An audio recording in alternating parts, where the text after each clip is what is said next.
बिस्मिल्लाहिर्रहमानिर्रहीम। अस्सलाम वालेकुम। मैं हूँ हाना मानसा शहज़ादी, ज़ाहिद पब्लिशर्स में खुशामदीद।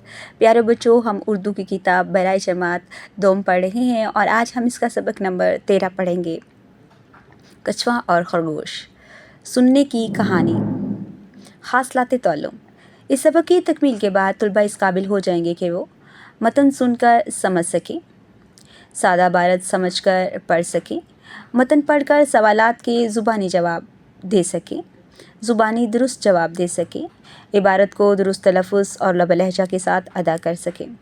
पढ़ने से पहले बताएं, क्या आप दूसरों का मजाक उड़ाते हैं?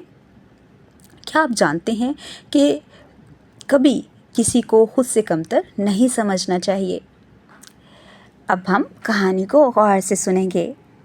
आप सब मेरी तरफ मतवज्जो रहिएगा। किसी जंगल में एक खरगोश रहता था। पास ही एक जौहर था। इसमें कछुआ क़याम पज़ीर था। कछुआ कभी कभी जौहर से बाहर आ जाता। खरगोश इसकी सुस्त रफ्तारी देखकर हंसता। कछुए को ये बात बहुत नागवार गुजरती। एक रोज़ वो खरगोश से कहने लगा कि अगर तुम्हें अपनी रफ्तार पर इतना ही नाज है तो दौड़ लगा कर देख लो। खरगोश और कछुए की रफ्तार में ज़मीन आसमान का फ़र्क था। खरगोश बड़ी खुशी से मुकाबले के लिए आमादा हो गया। दौड़ का वक्त मुकर्रर हो गया और जिस जगह पर दौड़ कर जाना था इसकी निशानदेही भी कर दी गई। दौड़ शुरू हुई तो इब्तिदा में कछुआ बहुत पीछे रह गया।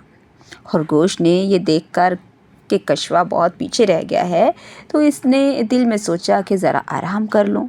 एक दरख्त का साया बहुत घना था, ठंडी ठंडी हवा चल रही थी। खरगोश को नींद आ गई। कछुआ मुसलसल चलता रहा। इसने खरगोश को सोया छोड़ा और दौड़ जारी रखी। चलते चलते वो मुकर्रर मुकाम तक पहुंच गया।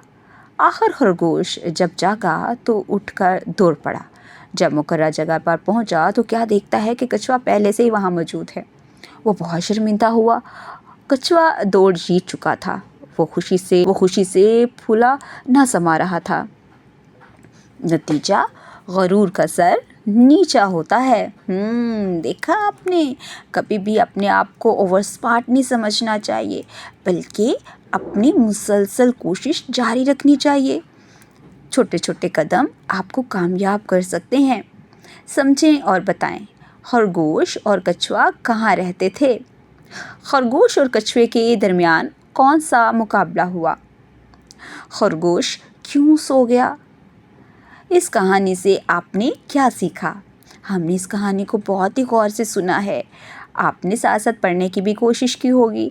अब आपने समझ कर बताना है कि जो मैंने आपसे सवाल पूछे हैं इनके जवाब क्या हो सकते हैं। बराए उस्ताज़ा इकराम, कहानी के हासिलात ताल्लुम का तयन इसलिए किया गया है ताकि पढ़ाने के अमल को बेहतर बनाया जा सके।